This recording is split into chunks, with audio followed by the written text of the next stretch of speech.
Just want to reaction. This is from the smallest to the largest, the ultimate size comparison on the channel. Kurzgesagt in a nutshell. Yeah, I like Kurzgesagt when they do this, right? They make about very complex scientific topics, simplified basically, in many other way. But they also do this type like a comparison type of video, right? They've done that with the universe, black holes, and things like that. So this is like literally smallest to the largest, like probably gonna cover everything from Planck lens to God knows what, right? Yeah, I don't know, like they are gonna talk about smallest to the largest as in like not scientifically possible, but what we can observe or something for our perspective. I don't know. Yeah, but it's gonna be interesting because that is a great channel for things like this. They talk about anything scientific or anything that might affect us in daily life. That everything science basically. Why not? So that's always fun. Remember, if you like my reaction, don't forget to subscribe so on which type of videos to react to more. That way you can also help the algorithm. Comment if you want to do any specific reaction. I've done quite a few courses that video already. If you haven't seen them, check out the link in the description or in the end of the video end card. Yeah, that's what it. As tall, 6 times bigger than you. In the opposite direction, 6 times smaller than you get things like a cute squirrel, about 27 centimeters small. Yep. So the building is just as big relative to you as you are to a squirrel. You're in the middle. It's easy to understand. In fact, you are in the middle of everything. Whoa, I'm not gonna lie. That alone, like, makes sense though, right? I mean, like 2-3 story buildings are 6 times bigger than you. Okay, but that's like 2-3 story building, right? Like you see it like, oh, that's big. But to a squirrel, you're the same scale. But you don't think about it. Oh, this squirrel, like perspective is awesome. The universe. Let's go on a fantastical journey together to the small and the large and see if it's really true. An A320 is 37 meters long. The Rufus hummingbird is around 7 centimeters. Both of these flyers are 23 times bigger or smaller than you, and both fly intercontinental distances. The tiny bird migrates between Alaska and Mexico. If the hummingbird with the same... So basically, when you see a fucking plane like that, you see, oh my god, that's a big plane. That bird thinks same thing when it sees you. Whoa. ...size as the jet, it would circle the Earth 85 times every year. Dinoponera, the largest ant in the world, is about 55 times smaller than you. Their small colonies have around 100 individuals, this was awesome but no video. queens. Instead, they ruthlessly compete for status within the nest, which can reach 1.2 meters deep. If humans lived like Dinoponera, we'd be building towers of over 25 stories filled with offices and ruthlessly competing for status. And wait. The deadliest and most annoying insect in the world is the mosquito, 235 times smaller than you, while on the other end, the Empire State Building is about that much larger than you. Kind of unimaginable how something this small creates so much devastation for something that big. Exactly. Imagine the boss and the mosquito basically trying to bite Empire State Building, which is basically us. To the borders of human perception now. This is a good like setup, coarse man. grains of sand about 3 millimeters, 550 times smaller than you. You can feel their shape and roughness between your fingers, and if you focus, see them individually. We mix them into concrete that can hold up the tallest towers ever built, like the 828-meter tall Burj Khalifa that's 500 times larger than you. If you were that tall, people would be as small to you as grains of sand in your hand. I mean, yeah. Be gentle. Anything smaller Now starting to or make bigger, sense. That and makes it sense becomes about hard right. to grasp. A medium-sized city like Lisbon is about 6,000 times larger than yourself and permeated by a network of highways, roads and alleys. On the other end, about 6,000 times smaller than you, are your small arteries permeating your whole body. Actually, you're in the middle between your network of blood vessels and the network of a city like Lisbon.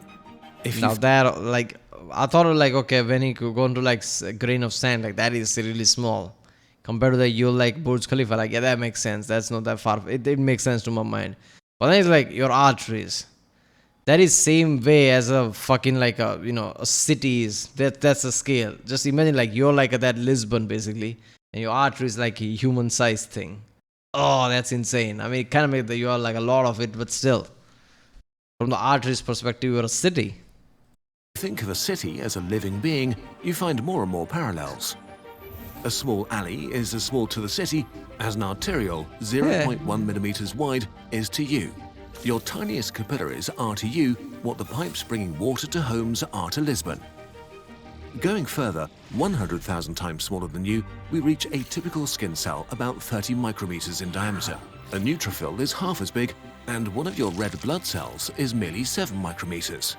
They are as small to you as you are to the entire Tokyo metropolitan area, the largest urban area in the world spanning over 160 kilometers. You are so incredibly big, filled with so much complexity, so many different moving parts. Or are you just a cell in the human civilization's superstructure? Are you both? Our steps are getting larger and larger now.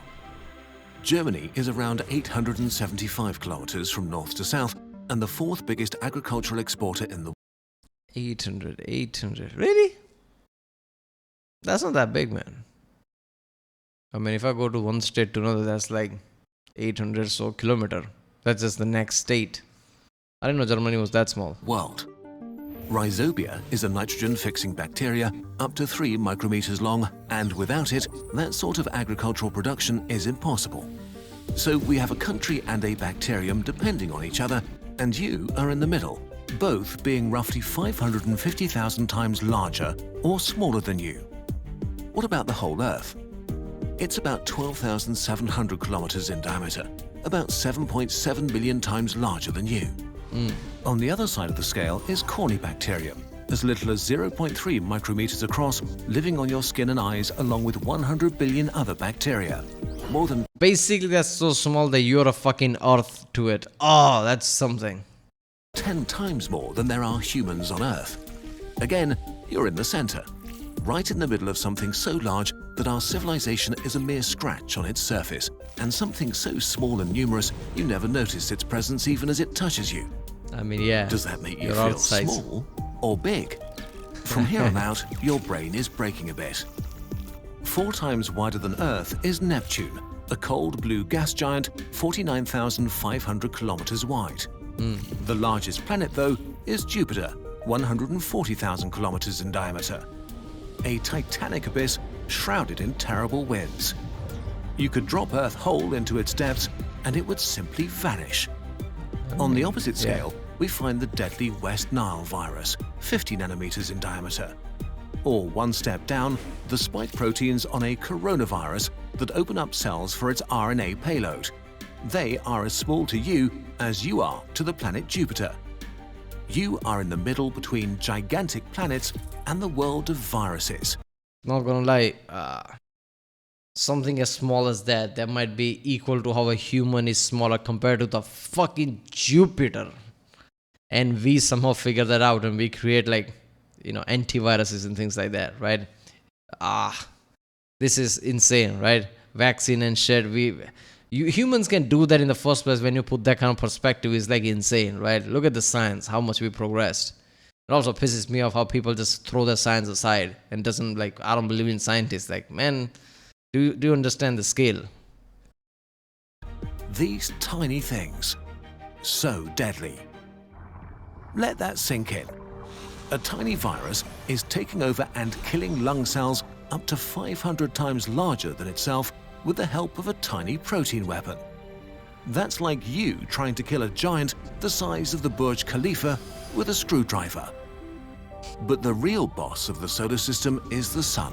10 times bigger than Jupiter, a billion times larger than you, controlling all the planets and source of all energy that drives life. A billion times smaller than you, clearly the boss of our body, is a DNA strand containing all the information making your life possible. You're right in the middle between the most important factors keeping everything alive. From here on, things just kind of stop making sense. A billion is already too much, but now everything just seems to mean a lot. The supermassive black hole at the center of our... Now it starts making sense. Why? Because you can visualize Jupiter. I think, past Burj Khalifa, it's just it's like, I understand it, but visualizing is hard now. Our galaxy, Sagittarius A star, is 14.5 billion times bigger than you. A hydrogen atom is 15.5 billion times smaller than you. Yeah, okay, sure. But the thing is, we're not even close to being done, and it's not impossible to get at least a sense our of black how hole things is not scale. that big. The solar system is 22 trillion times larger than you. On the other end of the scale is the wavelength of low-energy neutrinos released from fusion reactions in our sun.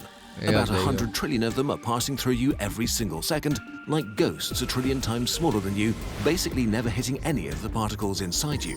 If you moved through the solar system in a straight line, you probably wouldn't hit anything either. There you go. I love this Although things are comparison. beginning to get really weird now. A single proton at the heart of the hydrogen atom is almost I'm not gonna lie, that single thing is one of the best thing they have ever done. The wave of neutrino doesn't hit anything inside of you, like, okay, yeah. But the same scale, we're talking about galaxy here, compared to that, you wouldn't hit anything in the galaxy if you like fly straight, like, oh my god, that is so good. Right? It's really weird to compare in that way. exactly 1 quadrillion times smaller than you. If the proton were as big as you, the hydrogen atoms would be taller than 12 Mount Everests. On the other end, we meet something that just breaks human brains: the incredible vastness of space. We just have no reference for these distances at all. The distance to the closest star to Earth, Alpha Centauri, is not 1 quadrillion times in the other direction from the tiny proton, but 24 quadrillion. Space is just so large, it's kind of mean. And it goes on like this. A quintillion times smaller than you is the strange world of the quarks. The proton is not actually like a tiny ball, but kind of just a ripple on the surface of the ocean of quarks. Yeah.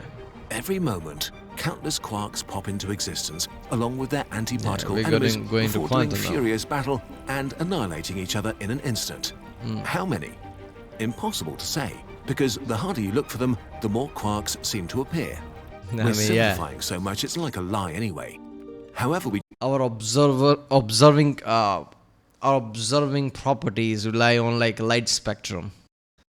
The light spectrum is like big for them that they influence them. So how are we gonna fucking how are we gonna measure that? That's where we're getting to here.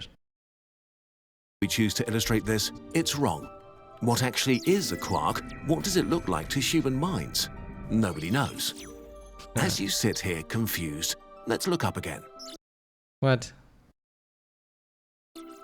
The ocean of quarks in a proton inside a single atom of a single cell of your body is as small to you as you are compared to a sphere around 174 light years across, containing about 16,000 stars. And this is just a tiny speck of dust to our galaxy. The Milky Way is close to 1 sextillion times larger than you. At the opposite end, we have particles a sextillion times smaller than yourself, like the wavelength of high-energy neutrinos released when cosmic rays hit our atmosphere. We're getting to the end. The observable universe is 93 billion light-years in diameter, close to a billion human lengths. But it's still finite. It's only 465,000 Milky Ways side by side. If you were the size of our galaxy, the observable universe would only be a day's drive across. On the other end of that scale, we have the tiniest particle ever detected, a proton traveling so close to the speed of light it got squished into a pancake. As small compared to you as the whole observable universe is big to OMG, you. what? What the what is it A called? proton traveling so close to the OMG particle. Where did this come from? speed of light, it got squished into a pancake. I mean, As small compared to you as the whole observable universe is big to you. but how sure are we of its actual size? Because if it's traveling that fast, We're at the border of things that we have evidence for. Are you truly in the middle of everything? The theoretical smallest physical distance is the Planck length, 100 million times smaller than even the pancake proton. But we don't know if it's real, only that our theories of the universe break down here. Likewise, on the other end, does the bigness of the universe match the smallness of the Planck length? Well, actually, the universe could be considerably larger than that. But yeah, I mean, we will never know. why would that Let's be a go limit back on and look at the big dimensions universes? again. There are so many big things and so many small things wrapped up in them. See, the awesome thing about this is like universe can be like really large, but so far the things we know of, most of those things, how small it is compared to us, there's also things that big compared to us. But I have two theories about this. One is like maybe we are in the center of things, which feels like weird of it. Or second, it's just like how we're in the center of the ocean and everything is equal to us. Because of our size, we can only detect things that are smaller equal to how much we can detect at the larger scale, because it's just observable universe. We don't know how big it is, but because that is our limitation. Just like we can detect all the way to Planck, then after that everything fails because we can't think of anything that existing smaller than that. Doesn't mean it doesn't. That's why we're in the center of it. Because how much small we can detect it, that is the equal amount of how much big we can detect it, I guess. And that is our limitation. The universe seems to be exactly the right size, with you in the middle. That's how it seems. How do you try to get it Yeah, exactly? there you go. Wait a minute, what is Right, the ad? say when you have to make a big choice, like buying a new mattress. You probably compare trustworthy reviews and test out a few models. But what if you plan to spend money on something you can't just return to the seller, and the decision doesn't just affect your aching back? GiveWell is an independent and rigorous resource for a different kind of purchase, a donation. Alright, well, go to givewell.org/Kurzgesagt and support this channel, I guess. Support the donation. It's very weird to say support this channel because usually that thing is like about donation and things, right? I don't know. But yeah. Even sometimes they're like trying to educate you. That's the promotion. But yeah. Yeah, I mean, seriously, man, the whole thing about like how we are in the center of it just could be just illusion, like I said. Could be just because, smallest thing we can detect, the equal way, the largest thing we can detect, and it's our limitation. That could be it, right? But yeah, it is surprising like how we can find the smallest thing and equal amount of big thing we can also find in the universe. But that just means how big the universe it is, right? Statistics is one thing, like we humans like get surprised by, but it is there, right? It's like, oh, there's a rare solar eclipse here, but there's another rare solar eclipse every few years, but rare in a different way. So just rare solar eclipse is not rare in itself, is it? There's going to be always some kind of a rare solar eclipse that won't happen like for 80 years. But that kind of thing happens every few years. So is it really rare type of thing? I don't know. Alright, well, that was from the smallest to the largest, the ultimate size comparison by channel Kurzgesagt in a nutshell. If you like my reason, don't forget to subscribe, and I'll see you next time.